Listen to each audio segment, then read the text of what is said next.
What's up, everybody? Welcome into a fresh hour of CBS Sports HQ. I'm Jacqueline D'Agostino. I'll be with you for the next hour or so. We are entering week 5 in the NFL, and the Cleveland Browns are making a quarterback change. Yes, I feel like we have heard this story many, many times before.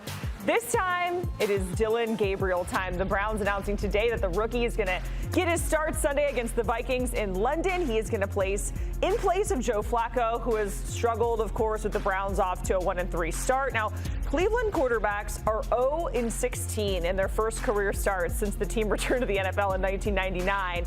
Dillon Gabriel looking to break that trend across the pond. So here's more on the quarterback change from Browns head coach Kevin Stefanski.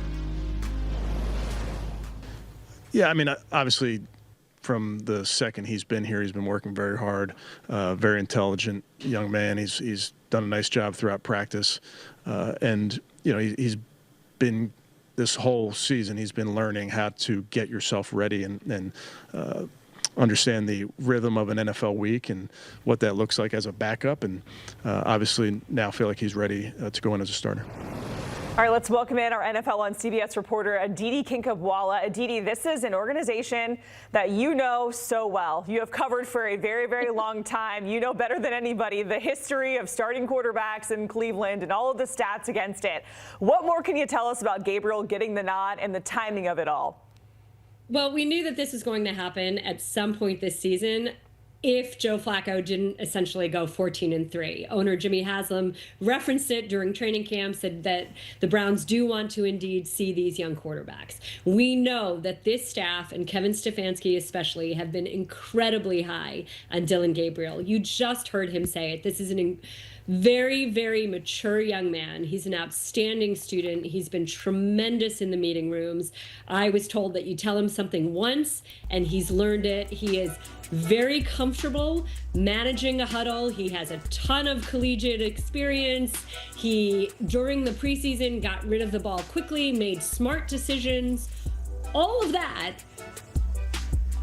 But if Kenny Pickett hadn't hurt his hamstring during training camp and hadn't been traded away to the Raiders, there's a pretty good chance that this would have been Kenny Pickett's job.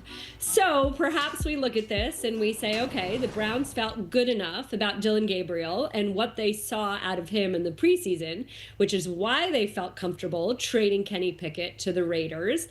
And now let's see what happens, because yes, turnovers have indeed been an issue for the Browns, but that's not entirely on Joe Flacco.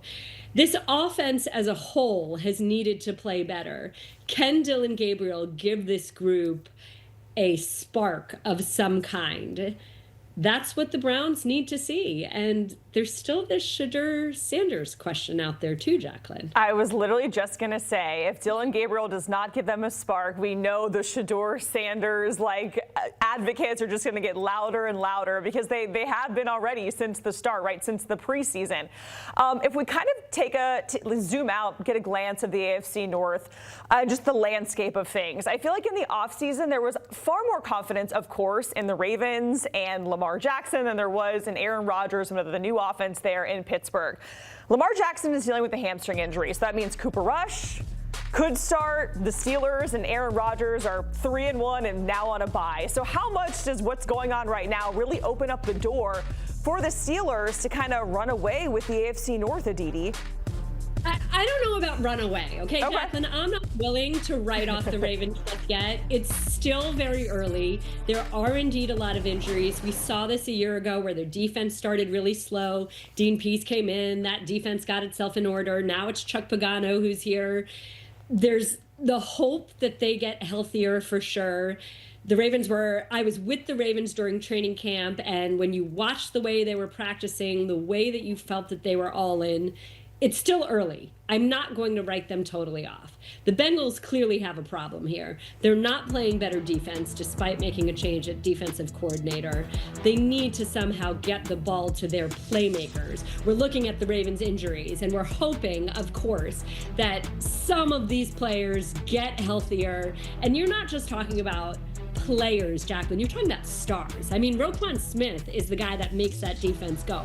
Marlon Humphrey on the back end. These are significant losses right now for the Ravens. So again, they can still get healthier. Lamar Jackson can get healthy. He hasn't quite looked like himself, to be perfectly honest. He may have been dealing with something before this game even. We haven't seen the same dynamism that we're used to seeing out of him. There's still a lot of season left. There's still a lot of football left. The Bengals, they need to get themselves a quarterback because their offense is predicated on getting the ball downfield to Jamar Chase and T. Higgins. So what happens there? Are they trading for a veteran quarterback of some kind to come in and not just having Jake Browning tread water until Joe Burrow is healthy, should he be healthy? The Browns, let's see. Is Dillon Gabriel who Kevin Stefanski wants him to be? I don't know. That defense is lights out. So if the offense can do something, that Browns defense, and if that Browns defense can actually get takeaways the way the Steelers defense does, then maybe it can be even more impactful. The Steelers, this is the story of the Steelers, Jacqueline. They just like hang out and get benefits out of slide in, do whatever, right? I was joking with my husband, a diehard Steelers fan. No matter what Mike Tomlin does, the football gods want him to win. And that's what we saw in Ireland on Sunday. This is a team that is always going to be relevant in some way. Aaron Rodgers is playing the quarterback position better than anyone they've had the last few years. That defense is as much of a ball-hawking defense as we've seen. We know how good of a kicker Chris Boswell is, so I don't know that the Steelers are running away with the division, but right now the Steelers are certainly the team to keep your eye on and the team to beat. Aditi, my dad is from West Mifflin, so I'm related to a lot of like crazy Steelers fans, and they're making the Big Ben comparisons, and they're just going all out. So, you know, maybe I like run away with the division has been like my subconscious because I've just been listening to them for the last like 3 weeks, right? Let's get to Ashton Jeanty because, Aditi, we had a conversation prior to week 4 talking about whether the panic, so to speak, surrounding Ashton Jeanty and the way that he had been utilized up until that point in that offense was alarming, right? And you kind of said, hey, pump the brakes. There's still a lot of football left, right? So, yes, the Raiders lost to Chicago. You were on the sideline for that game. But Ashton Jeanty has this amazing breakout 3-touchdown performance. So what is your confidence level in Jeanty and that offense really being able to build upon that moving forward? Let me start with this. Standing on the sideline, when Ashton Jeanty scored that first touchdown, the way that that entire Raiders sideline lit up, jumped around, every single person on that sideline needed to make sure to give Jeanty a hug. The way that Pete Carroll pulled him in was so heartwarming. And that's because this poor young man has very, very unfairly been called a bust. Chip Kelly, the offensive coordinator, told us, look, every single player that comes from college to the NFL has to make some sort of transition. We know that this Raiders offensive line has really struggled. That's been a piece of it. But Ashton Jeanty, very honestly, has also said that maybe he hasn't always made the best read. Maybe he has not necessarily always hit the hole as hard as he should. And in fact, last week, he went in and met with Pete Carroll privately and said, please tell me what more I can do to be better. And what we saw on the field was the result of that work that he's putting in, and also of that offensive line playing better. Jackson Powers-Johnson returned to the guard spot, and he had to fight for that position. A lot was made of why was Jackson Powers-Johnson having to compete with Alex Kappa to get back at right guard. But that's Pete Carroll's mantra. Everything is about competition. And as he said to us, I'm not just going to hand a position back to a guy. If anything, that created a level of fire, physicality, all of that from Jackson Powers-Johnson. We saw that from that line. But as I'm telling you all of this, Jacqueline, the Raiders lost arguably their best offensive lineman in Colton Miller in that game. So now we see, can that line continue to play as well? Can Jeanty build off of the confidence from having actually done what he wants to do in the National Football League this last week? I don't know if we can say, okay, done, over, they've hit their stride, but it certainly was a good moment. We got to have people chill on the bus conversation, literally 4 games into the season. That is absolutely insane. And with that, we're going to talk about the Titans. And they are still winless, sitting at 0-4, looking for their first win of the season. And we have some sound bites from Cam Ward and Brian Callahan that kind of just paints the picture of the state of the Titans as it stands right now. Take a listen. I mean, if we keeping a buck right now, we ass. So we 0-4. We have...